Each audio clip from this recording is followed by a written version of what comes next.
Witajcie, moi drodzy widzowie.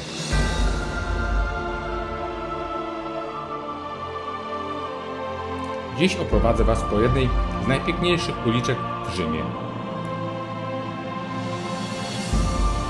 Słynnym Panteonie? No dlaczego słynnym?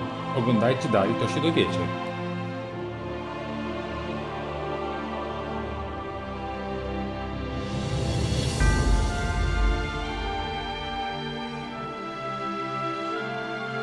Opowiem też trochę o placu Navona i jego historii. Przejdziemy również po strasznym moście przy zamku Świętego Anioła i poznamy historię tego miejsca.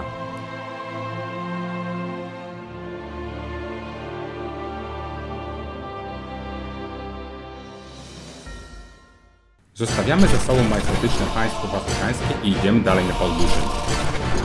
Castel Sant'Angelo. Zamek Świętego Anioła, ogromna forteca wznosząca się niemal od 2000 lat nad brzegiem Tybru. Jest dziś dumą Rzymu i jedną z największych atrakcji tego miasta.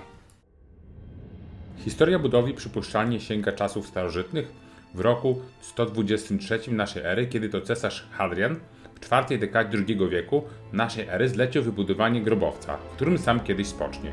Sama budowa rozpoczęła się w roku 134 naszej ery.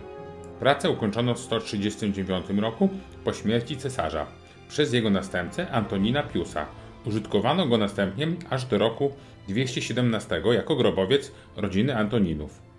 Marmurowe mauzoleum połączono z lewobrzeżną częścią miasta nowo wybudowanym mostem Ponce Aelius, po setkach lat przemianowanym na Ponte Sant'Angelo.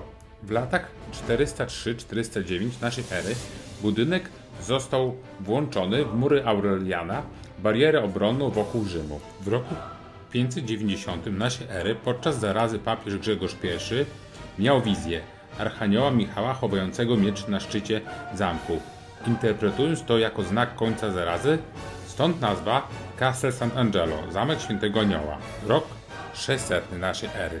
Zamek jest używany przez papieży jako twierdza i zamek.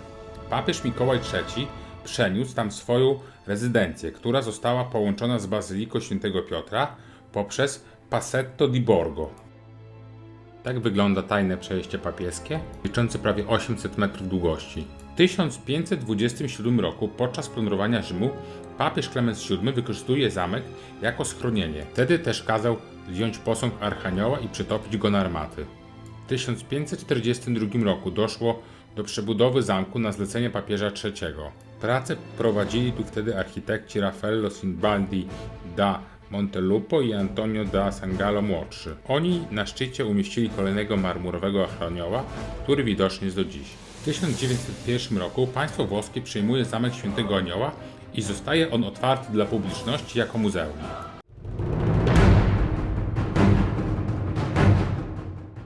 Dopiero z początkiem XX wieku rozpoczęły się zakrojone na szeroką skalę prace restauratorskie, mające na celu odtworzenie świetności fortecy poprzez utworzenie w jej wnętrzach Muzeum Sztuki Średniowiecznej i Renesansowej. Dekretem królewskim z 4 maja 1925 roku ostatecznie utworzono Muzeum Castel Sant'Angelo, dekorując poszczególne pomieszczenia meblami otrzymanymi z licznych darowizn.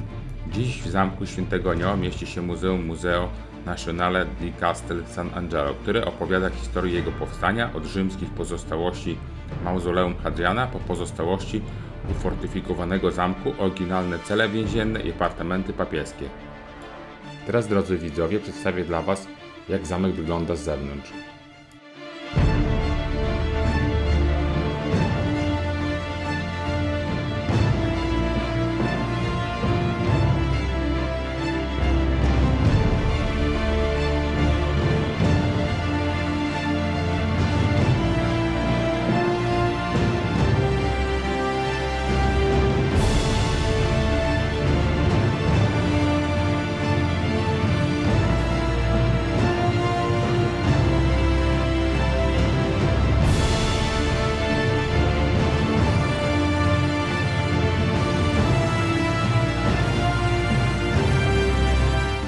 widzimy mur, w którym biegnie Passetto di Borgo, jak przylega bezpośrednio do zamku.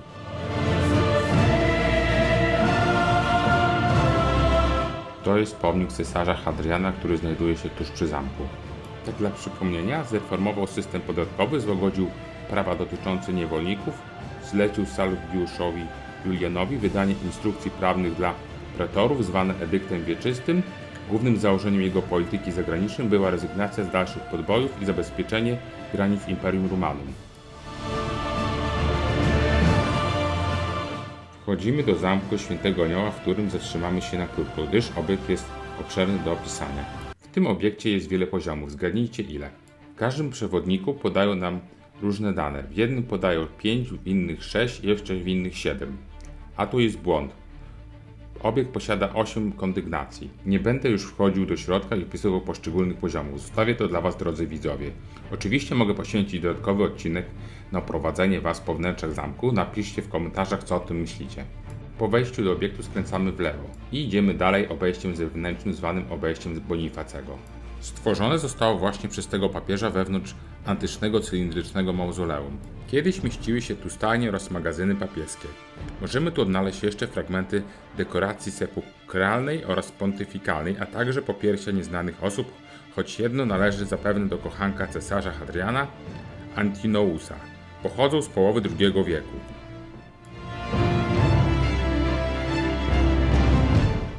Dochodzimy do pierwszego bastionu i schodzimy na dół, kontynuując spacer obejściem. Po drodze mijamy dawną kaplicę krucyfiksu, zwaną też kaplicą skazańców. Tu bowiem papiescy więźniowie modlili się po raz ostatni, idąc na śmierć. Za kaplicą widzimy dziedziniec Klemensa X, na którym prawdopodobnie rozstrzeliwano niektórych więźniów i na nim stojącą studnię. Idąc wciąż obejściem dostrzeżemy fragmenty oryginalnej kamiennej posadzki z czasów cesarza Hadriana.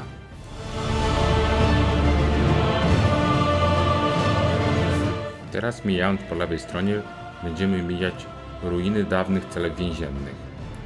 Tak wygląda główne wejście do wnętrza zamku, ale my tam już nie wchodzimy. Udajemy się w odwrotnym kierunku, w kierunku mostu.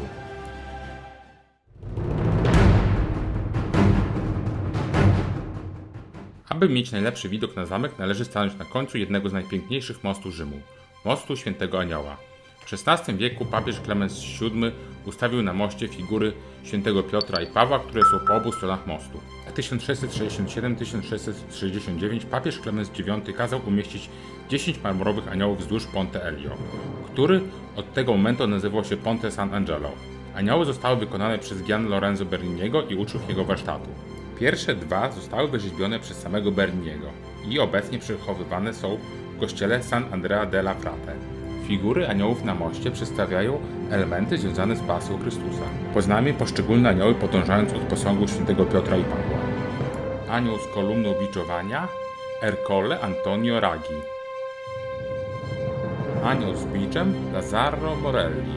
Anioł z koroną cierniową oryginał wykonał Gian Lorenzo Bernini wraz ze swoim synem Paolo.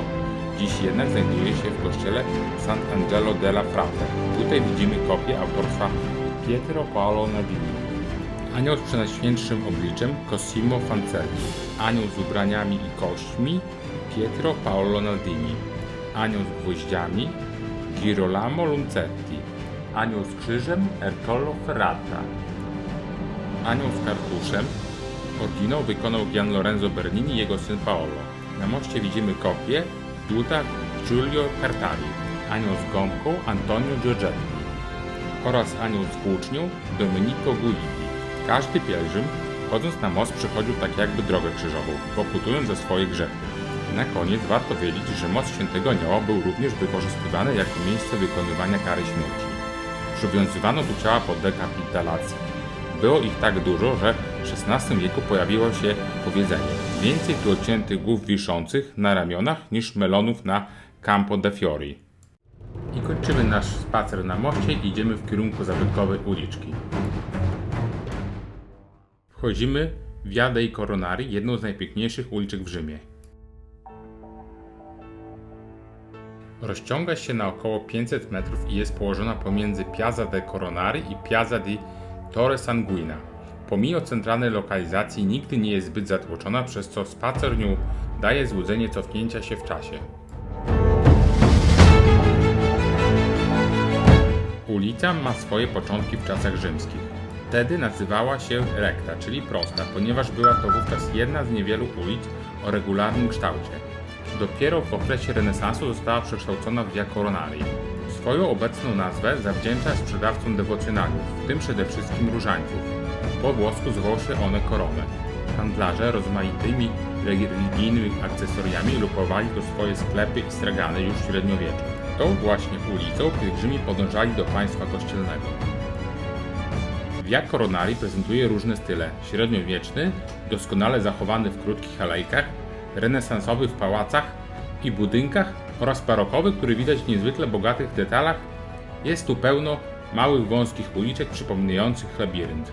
Obszar ten jest pełen domów z antycznymi frontami i pięknymi uliczkami, idealnych do odkrywania Starego Rzymu w swoim własnym tempie.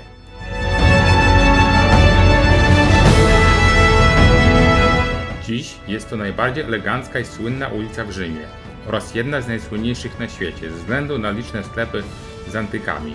Spacer nią to sama przyjemność dla oczu, które mogą podziwiać niezwykłe antyczne meble, obrazy z XVII i XVIII wieku i starożytne rzeźby. Wszystkie dzieła o niesamowitej wartości. W wielu budynkach z XV wieku mieszczą się teraz celowe butiki. Pamiętajcie, że każdy budynek na tej ulicy ma od 400 do 800 lat. W ostatnich latach liczba handlarzy antykami ciągle spada, ponieważ sklepy z antykami są zastępowane przez bary, restauracje i obiekty turystyczne. Pierwszym ciekawym obiektem, który spotykamy po drodze, jest dom Prospera Moci, generalnego komisarza fortyfikacji rzymskich z 1516 roku. Następnym obiektem wartym uwagi jest dom Fiammette Michaelis, słynnej kurtyzany Cesare Borghini. To jest typowy dom z początku XV wieku z elementami średniowiecznymi. Idąc dalej, dochodzimy do placu di San Salvatore in Lauro.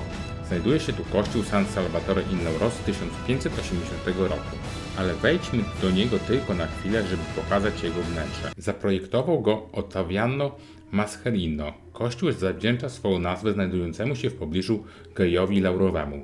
Wnętrze świątyni zdobi seria manierystycznych fresków autorstwa Francesco Salvatiego. Można tu też zobaczyć obrazy Antoniazzo Romano i Alessandro Turchiego oraz rzeźby Camillo Rusconiego. Przechowywany jest w nim starożytny krucyfiks z drewna. XVIII-wieczny ołtarz główny to dzieło Ludvico Rusconiego Sassi. Pierwotnie kościół został wybudowany w roku 1587. Po 4 latach spłonął w 1591, ale niedoszczętnie. Został uratowany. W XVII wieku został odbudowany. Po kasacji zakonu przeszedł w ręce Solidazio dei Piceni. Po prawej stronie znajduje się mała alejka. Domyślam się, że już może znacie tę alejkę z niektórych zdjęć turystycznych. Jest ona charakterystyczna dla ulicy Coronarii. Na szczycie schodów znajdował się niewielki teatrzyk z epoki. Niestety zamknięto go w 2006 roku. Na domach i rogach budynków znajdują się takie oto świątynie. Jest kilka takich lub podobnych znajdujących się po całej długości ulicy.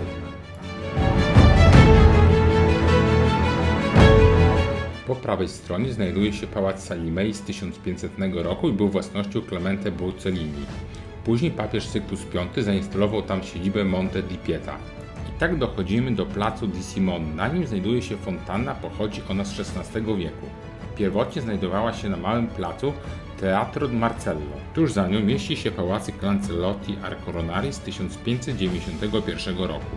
I tak doszliśmy do końca uliczki Via dei Coronarii i u jej zbiegu z di Tor Sanguigna znajduje się okazała XVIII-wieczna sztukateria Madonnella. Wewnątrz tabernaklum znajduje się prostokątne płótno namalowane farbą olejną przedstawiającą dziewicę wstępującą do nieba na złotym tle z orszakiem aniołów i cherubinów. Wszystko cudownie ozdobione liliami, obłokami i cherubinami. Z podstawy wystają 2 piękne anioły, a inny, który dominuje w dydykule, trzyma w dłoni koronę ze świateł.